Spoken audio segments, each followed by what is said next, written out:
안녕하세요. 저에게는 어린 시누이가 한 명 있었습니다. 그 당시 21살 대학생이었죠.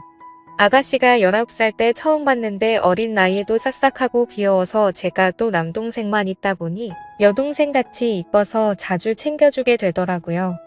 저희가 분가를 해서 살고 있었지만 시댁이 아파트 단지 바로 옆 동에 있어서 넘어지면 코 닿을 거리였어요. 아가씨는 아직 학생이다 보니 시댁에서 같이 살고 있었고요. 워낙 시댁이랑 사이가 좋아서 왕래가 잦았습니다. 서로 자주 왔다 갔다 하고 시댁에서 고기 구워 먹으면 다음 주에는 저희 집에서 먹고 할 정도로 사이가 좋았어요. 시부모님이 너무 자상하시고 배려심도 깊으셔서 시부모님과의 마찰은 결혼 생활 3년 동안 한 번도 없었을 정도였죠. 시어머니와 시아버지는 재혼이셨는데 시어머니는 초혼이셨어요. 그러니까 시어머니는 남편과 아가씨의 친어머니는 아니셨죠. 아버님과 20살이나 차이가 나셔서 저희들과 나이 차이가 많지 않으셨지만 사려 깊으시고 따뜻하셔서 제가 참 좋아했습니다. 그래서 저 퇴근하고 나면 불러서 밥도 같이 먹고 선물도 사주고 그렇게 잘 지내왔는데 아가씨가 대학생이 된 이후로 예전에는 안 하던 행동을 하고 그러는 것 같더군요. 제가 직장 다녀서 퇴근하고 집에 오면 저녁 7시쯤 됐어요. 신랑 퇴근은 더 늦었고요. 그래서 아침부터 저녁 7시까지 저희 집은 빈집이었죠. 저희 집 현관문 비밀번호는 원래 시어머님만 알고 계셨는데 어느 날 아가씨가 저희 집에서 저랑 밥을 먹고 나서 얼두고 갔다고 시어머님한테 저희 집 비밀번호를 물어봤었나 봐요. 그래서 아가씨도 저희 집 비밀번호를 알고 있었습니다. 제가 예쁜 속옷이 좀 많은 편이에요. 관심도 많고요. 그런데 언제부터인가 자꾸 제가 사놓은 새 속옷들이 없어지는 거예요. 한두 개씩 처음에는 제가 둔 곳을 착각했나 했는데 아무리 생각해도 이상하더라고요. 멀쩡히 있던 속옷이 아침에 오늘은 새 속옷 입어야겠다 생각하고 찾으면 없더라고요.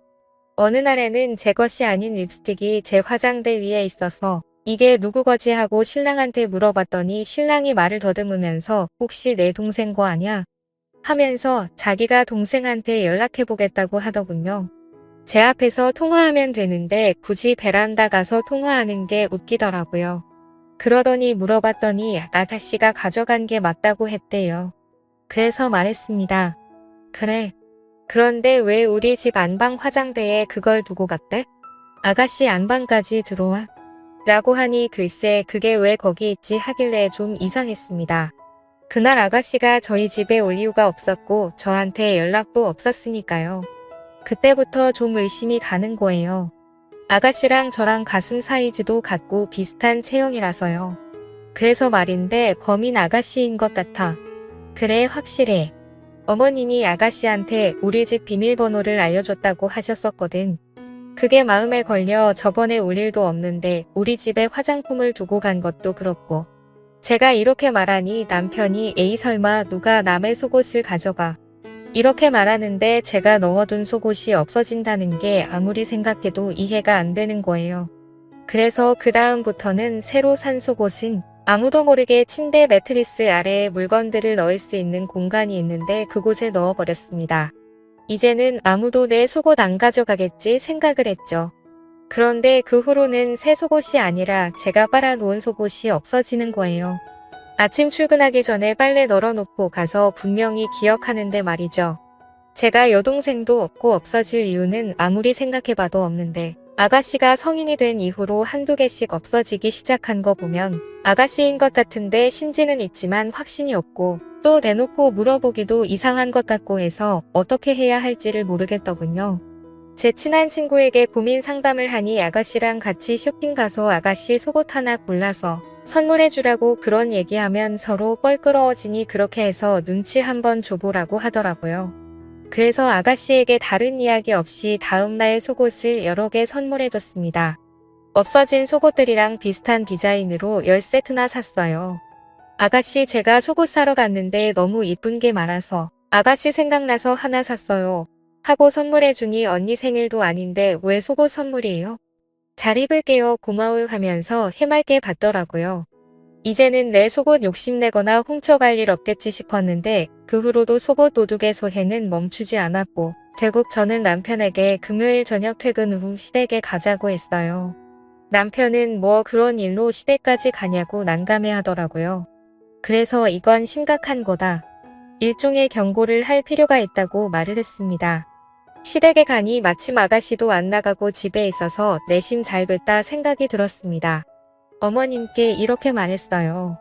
어머님 세상에 어쩌면 좋아요. 우리 아파트에 변태가 사는 것 같아요. 신랑 속옷은 그대로 있는데 제 것만 한두 개씩 없어지는 거 있죠. 얼마 전엔 빨래 널어놓은 것까지 훔쳐갔더라고요. 아무래도 신고해야겠죠. 무서워 죽겠어요. 아가씨나 어머님 같은 거는 없어진 거 없으세요? 조심하세요 하면서 태연하게 조근조근 얘기했네요. 그랬더니 아가씨가 아주 해맑은 표정으로 어머 언니 진짜 대박이다. 그런 변태 도둑 이야기 나도 들어본 것 같아요 라고 하더군요. 뻔뻔하단 생각이 들었습니다. 어머님이랑 아버님은 언제부터 없어졌냐고 새아가 조심하라고 신고부터 해야 하는 거 아니냐고 하시더라고요. 그러자 아가씨는 아니 엄마 뭘 신고까지 해. 증거 같은 것도 없고 새언니가 직접 변태를 만난 것도 아닌데 하더라고요. 그때 역시 범인은 아가씨였구나. 예전에는 마냥 귀엽고 여동생 같아서 잘 챙겨줬었는데 이런 일을 겪고 나니 얼굴을 마주보기도 좀 그렇더라고요. 화장품이나 향수 같은 걸 가져갔으면 그래도 덜 당황스러웠을 텐데 말이죠. 그로부터 일주일 정도는 아무 일 없이 잘 지냈어요. 그 일 덕분에 제가 퇴근하자마자 속옷을 확인하는 게 일이었거든요. 늘 집에 오면 속옷 하나하나 체크하면서 벗었는데 없어진 것도 없고 위치도 그대로라 이제 아가씨가 그러지 않는구나 생각했어요. 그때 시댁에 가서 말하길 잘했다 생각하고 있었죠. 그런데 그 다음 주말에 저 혼자 아기를 데리고 친정에서 하루 자고 밤늦게 우리 집에 도착했었거든요. 월요일 아침에 출근하려고 보니 화장대 화장품들의 위치가 어딘가 좀 낯설게 정돈되어 있는 거예요. 제가 기억력도 좋은 편에다가 정리도 칼같이 하거든요. 얼핏 보면 그대로인 것 같은데 한두 개 위치가 바뀌어 있더라고요. 좀 이상하다 생각하고 출근 준비를 하는데 느낌이 왠지 쎄한 거예요. 그래서 서랍장이랑 화장대를 잘 살펴보면서 혹시 없어진 게 없나 하고 보는데 서랍에 있던 향수 하나랑 얼마 전에 구입한 섀도우가 없어졌더군요. 이전에도 이런 일도 있고 해서 아가씨가 의심이 됐어요. 아가씨가 가져간 향수는 아가씨 나이대에는 전혀 안 어울리는 향이었는데 그걸 왜 가져갔을까 싶기도 했지만요. 진짜 머리가 하루 종일 아프더군요. 혹시 이번에는 화장품을 선물해 줄까 싶어서 일부러 그런 건 아닐까 하는 생각마저도 들었어요. 철없는 나이라지만 이건 더 이상 제가 이해하고 넘길 수 있는 문제가 아닌 것 같더라고요. 친언니 거 가져가는 것도 아니고 피 하나 안 섞인 새언니인데 아무도 없는 저희 집에 와서 제 화장대에 앉아서 이것저것 발라보고 만져보고 그것도 모자라 가져가기까지 하고 상상만 해도 소름이 끼쳤어요. 그런데 문득 집에 남편이 있었는데 그걸 못 봤나 싶더라고요. 그래서 남편에게 자기야 혹시 나 없을 때 주말에 집 비운 적 있어? 말했더니 뭐 집에만 있었다고. 그럼 우리 집 안방에 누가 왔다 간 거 못 봤어? 내가 화장품이랑 향수가 없어졌어 라고 했더니 갑자기 누나를 조금 굴리더니만 생각해보니까 내가 너 없을 때 잠깐 집 앞에서 밥 혼자 먹고 왔는데 그때 누가 왔다 간 거 아닐까 라고 하더군요. 그러면서 인중을 긁는데 남편이 조금 이상했습니다. 남편이 보통 거짓말을 할 때 인중을 긁고 하는데요. 그날 회사 가서도 또 아가씨가 우리 집에 와 있진 않을까 또 몰래 와서 뭐라도 뒤져보진 않을까 남편이 왜 인중을 긁었을까 뭘 숨기고 있는 걸까 별별 생각이 들더군요. 그래서 일도 제대로 못했어요. 그리고 퇴근 후 집에 가서 어떻게 할 건지 1시간 동안 시나리오를 짜듯 머릿속에 다 그려놓고 아가씨에게 전화를 했습니다. 아가씨 지금 집이세요? 하고 물어보니 집이라더군요. 언니 왜요? 라고 묻길래 그냥 뭐 먹고 싶은 거 있냐고 물어봤더니 떡볶이가 먹고 싶다더군요. 그래서 배달 어플로 시댁에 떡볶이를 주문한 후 시댁으로 갔습니다. 시댁에 가서 없어진 제 물건들을 찾으려고 한다고 미리 말하면 아가씨가 제 물건들 다 들고 외출할 거 아니에요. 그럼 저만 이상한 여자 될 것 같아서 그렇게 말하지 않고 시댁에 간 거예요. 시댁에 도착하니 시어머니랑 아가씨가 TV를 보고 있더라고요. 긴히 드릴 말씀이 있다고 시어머니님께 말했습니다. 아가씨는 그냥 아무 생각 없이 옆에서 TV만 보고 있었고요. 어머님 이런 얘기 저도 고민 많이 하고 어떻게 얘기 꺼내야 할지 몰라서 한동안 저 혼자 속으로 그리고 있었는데요. 이렇게 말씀드리는 게 최선이라는 결론이 나와서요 라고 말했습니다. 시어머니는 제가 이렇게 진지하게 얘기 꺼낸 적도 없고 무슨 영문인지 모르시니 그래 무슨 얘기인지 몰라도 편하게 얘기해봐라 라고 하셨어요. 그래서 어머님한테 어머님 저번에 제가 드린 말씀 기억하세요? 제 속옷만 없어졌다는 얘기요. 사실 그때 속옷 없어진 날 누구 건지 모를 화장품이 제 안방 화장대에 있었어요. 그래서 아가씨한테 물어보니 아가씨 거라고 하더라고요. 제가 여기까지 말하니까 갑자기 옆에서 TV 보면서 배를 긋던 아가씨가 깜짝 놀라면서 언니 지금 무슨 말씀을 하시는 거예요? 제 화장품이 언니의 안방 화장대에 있었다고요? 라고 하는 겁니다. 그래서 제가 말했습니다. 아가씨가 저희 남편이 전화해서 물어보니 본인 거 맞다고 그날 말씀하셨잖아요 라고 하니 오빠한테 그런 일로 전화 온 적 없는데 무슨 말씀이세요? 라고 하더군요. 그때까지만 해도 아가씨가 범인이라는 확신이 있었던 저는 그때부터 아가씨가 우리 집 물건들을 가져가는 범인인 걸로 알고 있었어요. 그래서 제 딴에는 아가씨한테 직접 말하기 껄끄러운 상황이고 서로 불편해질까 두려웠어요. 그래서 아가씨를 생각해서 서로 안 불편하게 이게 최선의 방법이란 생각으로 이쁜 속옷 직접 골라서 포장해서 선물해 준 거예요. 제가 이렇게 하면 아가씨가 다시는 안 그럴 거라 믿었거든요. 이렇게 말하니 갑자기 아가씨가 폭풍 같은 눈물을 흘리며 지금 무슨 말을 하는 거냐고 본인 진짜 억울하다고 하면서 새언니 진짜 좋게 봤는데 너무 하시네요. 누굴 지금 도둑으로 모는 거예요? 나 지금 너무 황당하고 어이없어요. 엄마, 언니 말 믿는 거 아니지? 오빠 데려오세요. 오빠가 그랬다고요?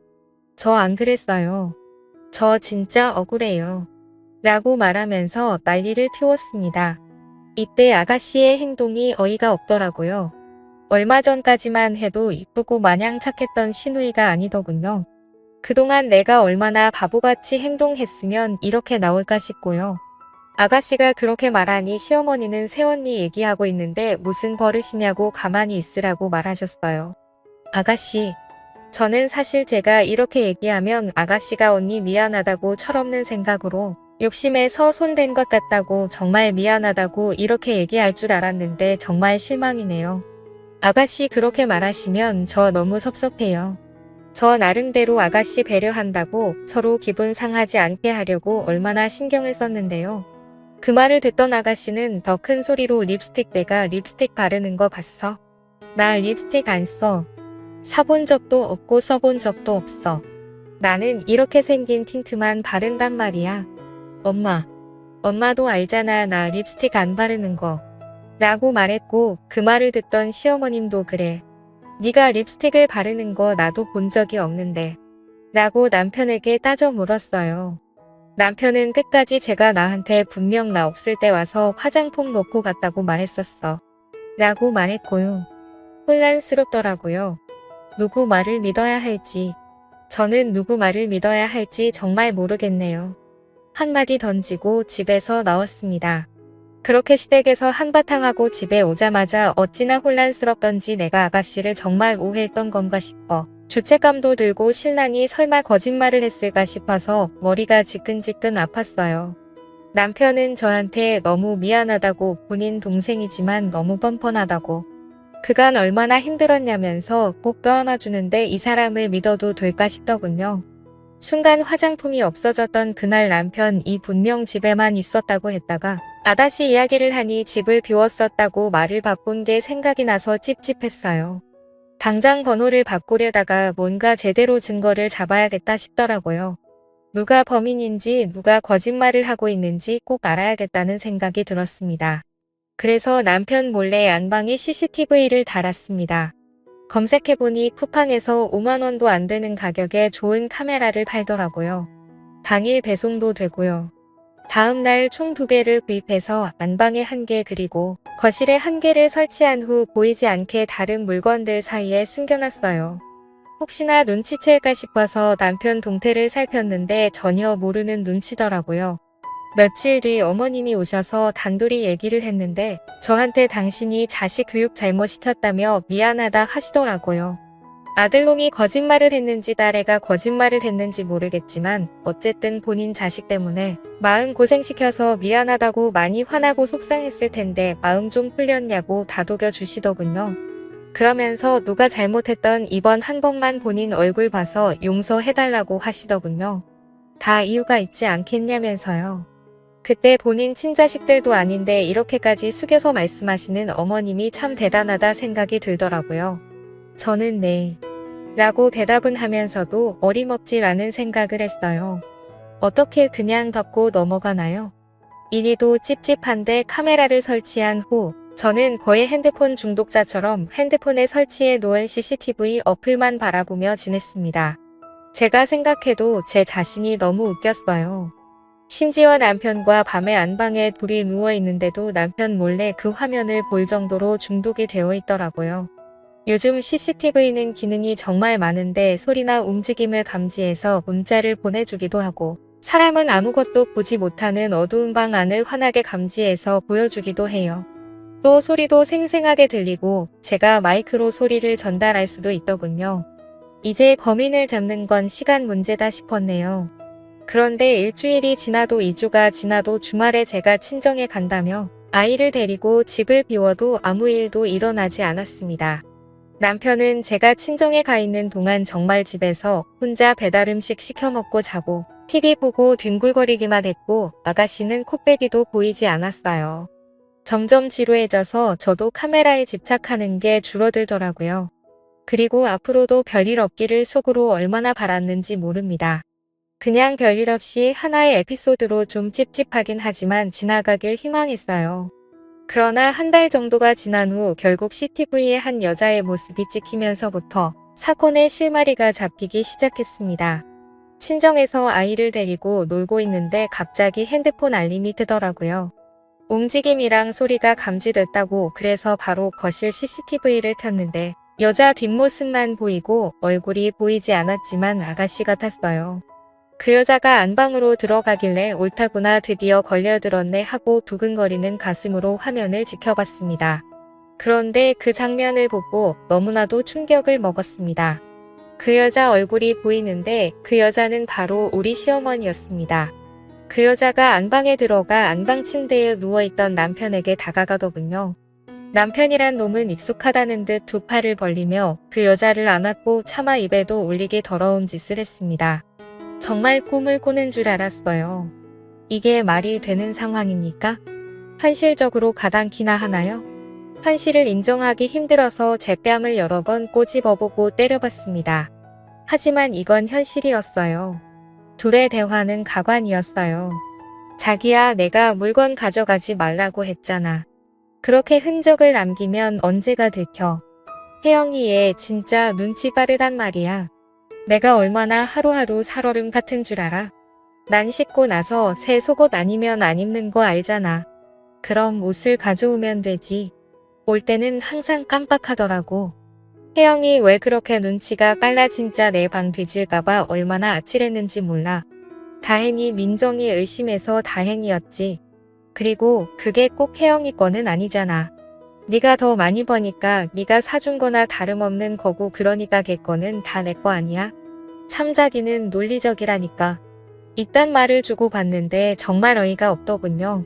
저는 마이크를 켜서 큰 소리로 그만해 라고 소리를 질렀어요. 어디선가 제 목소리가 나오는 걸 들었던지 그 두 인간깡 놀라서는 주변을 두리번거리면서 바라보는데 진짜 우습더군요. 그리고 아가씨에게 방금 내가 본 장면 녹화한 일부를 카톡으로 보냈습니다. 아가씨 난리가 났더군요. 바로 언니네 집으로 갈게요. 언니도 오세요. 라고 하더니 아가씨보다 더 빨리 집에 달려갔습니다. 그러나 이미 우리가 도착했을 때는 집에 아무도 없었어요. 남편 놈한테 전화를 했어요. 어디냐고 당장 나오라고 그랬더니 카메라 설치한 거 다 확인했다고 말했습니다. 그러자 오히려 뻔뻔하게 그렇게 사람 의심해서 카메라까지 설치하니까 좋냐고 하면서 당신 그게 불법인 거 아냐면서 당당하게 소리를 지르더군요. 내 집에 내가 설치한 게 왜 불법이냐, 자꾸 도둑이 들어서 설치한 거니, 문제없고 어머님이라고 불렀던 그 더러운 인간은 주거 침입으로 고소하고 너네 둘 다 상간 소송으로 위자료 제대로 뜯어낼 거라고 피해보상까지 각오하라고 했습니다. 옆에 있던 아가씨도 열받아서 오빠가 어떻게 나를 도둑으로까지 만들면서까지 이런 짓을 할 수 있어? 아줌마 내가 가만 안 둘 거라고 소리를 쳤고요. 그리고 신우가 바로 아버님께 전화해서 모든 상황을 알리니 도저히 믿지를 못하시더라고요. 그래서 아버님께도 제가 직접 카톡으로 영상 보내드렸습니다. 그 후 아버님 쓰러지시고 집안이 정말 풍비박산이 났네요.